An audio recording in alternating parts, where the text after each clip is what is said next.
power and flourish. 2, mustering the courage to do something about it, which means shattering forms of indifference. In the end, the problem of suffering for me has to do with a chilly soul, a coarsened conscience, a hardened heart, and a cowardliness when other folk are suffering and you turn your back and become well adjusted to injustice. That's the challenge.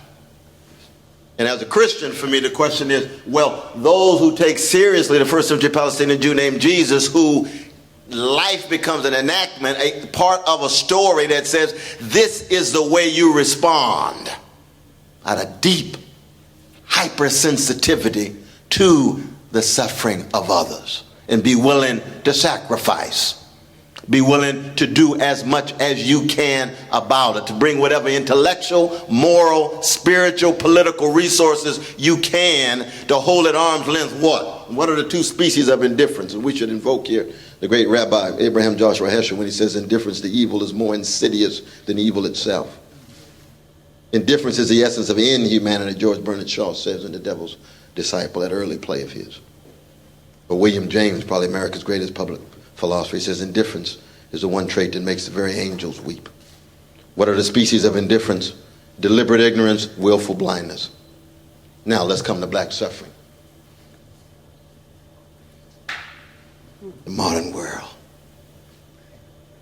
Vicious forms of white supremacy, degrading black bodies, viewing black ideas as abominations, exploiting their labor, violating rights and liberties, degrading their culture, trying to convince black people that they're not just less beautiful, less intelligent, and less moral, but for 244 years of white supremacist slavery and for 88 years of white supremacist Jim and Jane Crow, both of those species of American terrorism.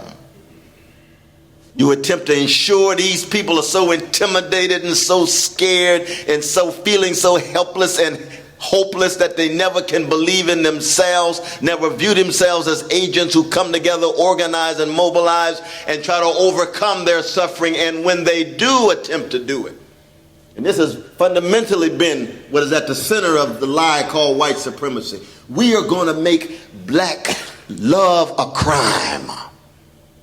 If you love black people and you're enslaved, if you love black people and you're Jim Crowed, and anytime you love folk, you can't stand the fact that they're being treated unjustly. You loathe the fact they're being treated unfairly, so you have to do something about it. But if you really love these folk, it's a crime. You're going to get killed. That's why they put a bounty on Ida B. Wells' head. They put a bounty on Frederick Douglass's head. That's why Martin Luther King Jr. was called what? The most dangerous man in America by the FBI. We won't even talk about that Islamic brother named Malcolm X. Hunting him down every minute of his life. The Honorable Elijah Muhammad on the same list.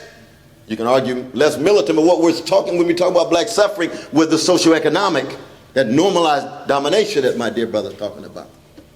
We're going to make sure these people are niggerized all the way down. And you niggerize a people by transforming human beings into scared, intimidated, helpless, hopeless folk who don't believe in themselves and only understand themselves through the white normative gaze.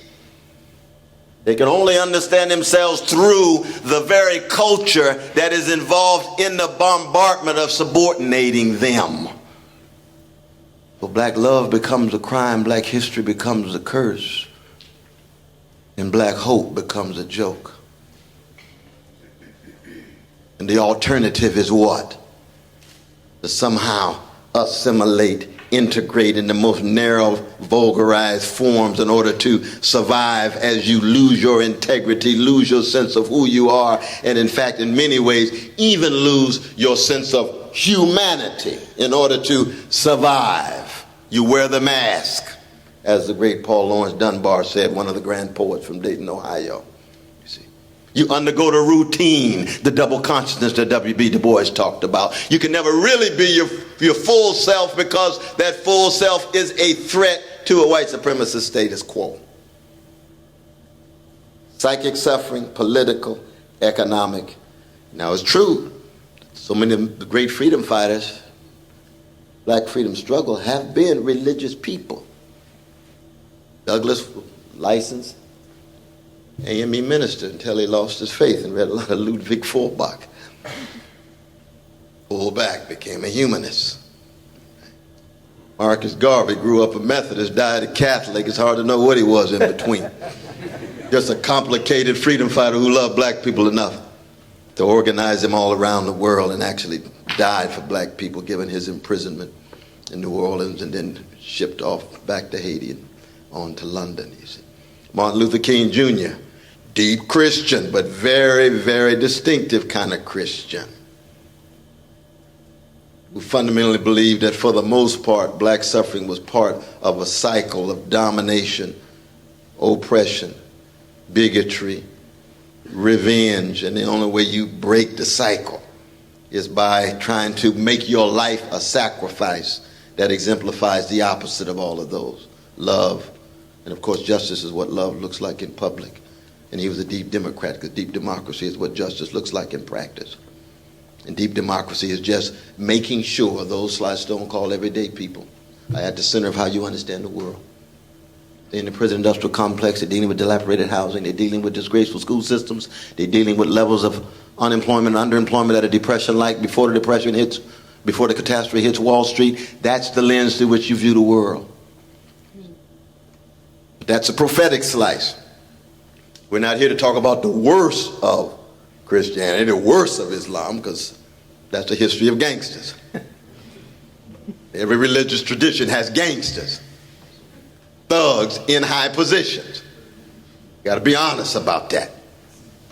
True for Judaism, true for Hindu. And we can teach a whole course on black cowardice, black gangsterism, and so forth. That's important to keep in mind, because every black preacher not Martin Luther King, every black Muslim not Malcolm X.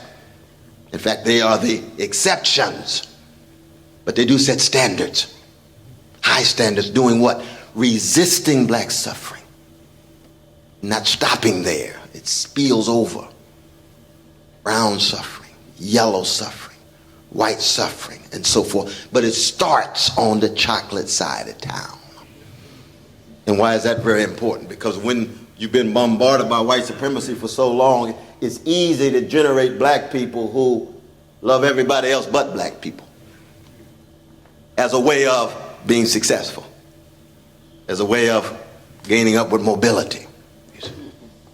And the tradition, the prophetic tradition that I want to put forward here in our conversation is one that is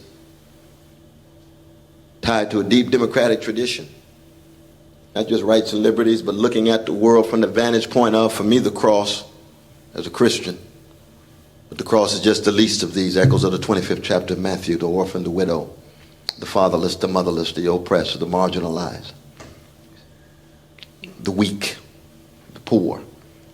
Some people call it liberation theology. It's just a matter of bearing witness to, for me, what it means to be a decent human being who takes prophetic Christianity seriously, takes prophetic Islam seriously, takes prophetic Judaism seriously, takes prophetic Hinduism seriously, like a Muhammad, like Gandhi himself, you see.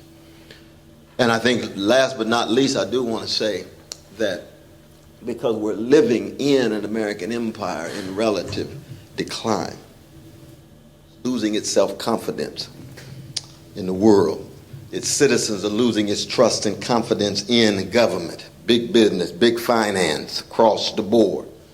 And we're living in a civilization where, an empire where the younger generation more and more are tied to such market-driven conceptions of what it is to be human, addicted to success, drugged by the quest for fame, preoccupied with buying and selling, status, reputation. So hasn't that always been the case in America? Well, yes. Hasn't that always been the case in human history? In some sense, yes. But this younger generation has been so thoroughly permeated with market sensibilities that it's very difficult for them to have a sense of history that connects them to the best prophetic figures.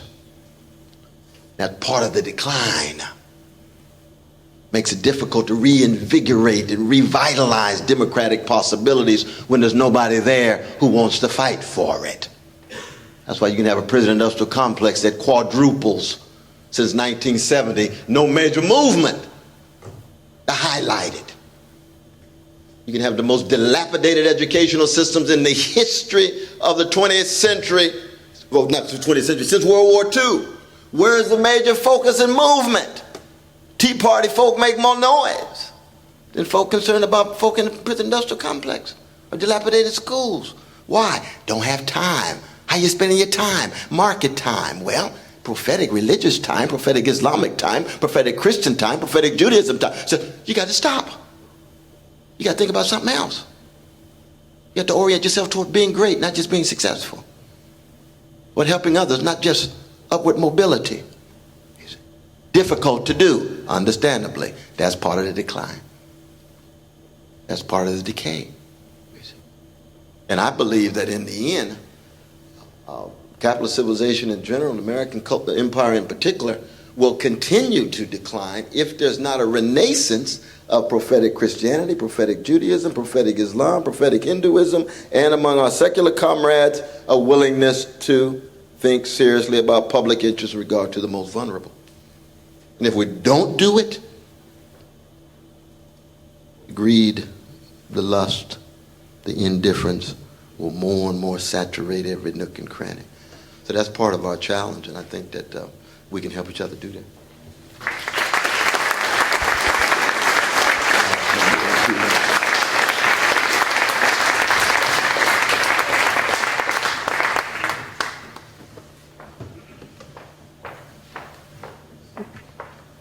Thank you very much, and Dr. Jackson will begin with the first question. I guess my first question is one that I'm really thankful to have the opportunity to ask you, of all the people I could think of, to ask this question, because I value your insight into these matters so much. We've been talking about the necessity of transcending indifference. Yes. The paralysis of the soul, the sort of willing manipulation of the preconscience, as it were. And it seems to me that somehow part of that process has to be in attaching ourselves to values that are transcendent of the goings-ons in the society that are manipulated by the forces that be. Now, true. The whole question of transcendent values, and particularly those with a religious valence to them, seems to come into a certain kind of conflict with philosophical liberalism. And so my question to you is, what kind of conversation, in light of the kind of crisis that you and I have been trying to lay out, do you think we need to have with liberalism? Well, I appreciate the question. I mean, we'd have to define what we mean by liberalism, because there's a sense in which the liberalism of the 1960s, of course, has been so transformed and transmogrified into a kind of mediocre neoliberalism. And that's like a lot of folk in the cabinet of our dear brother Barack Obama. Neoliberals are persons who have been promoting unregulated, unfettered markets, who oftentimes view redistribution of wealth through the IRS rather than direct. When the banks are in trouble, it's direct. But when poor people are in trouble, it's got to be tax credits. Always it shows a lower priority. So that in the past, you know, the liberalism of LBJ vis-a-vis civil rights took courage. Tremendous courage. It's hard to find liberals like that. Russell Feingold's one of them in the Senate, but he's one of the few. But his neoliberalism has taken over, and that's a tilt toward the right, a tilt toward the center, you see. So I would argue that the only way in which we can actually recover the kind of resistance that you and I were talking about in terms of normalized domination is through examples to the younger generation, to make those examples attractive so they're not seduced by the mediocre neoliberalism or what was once ascendant neoconservatism, which is now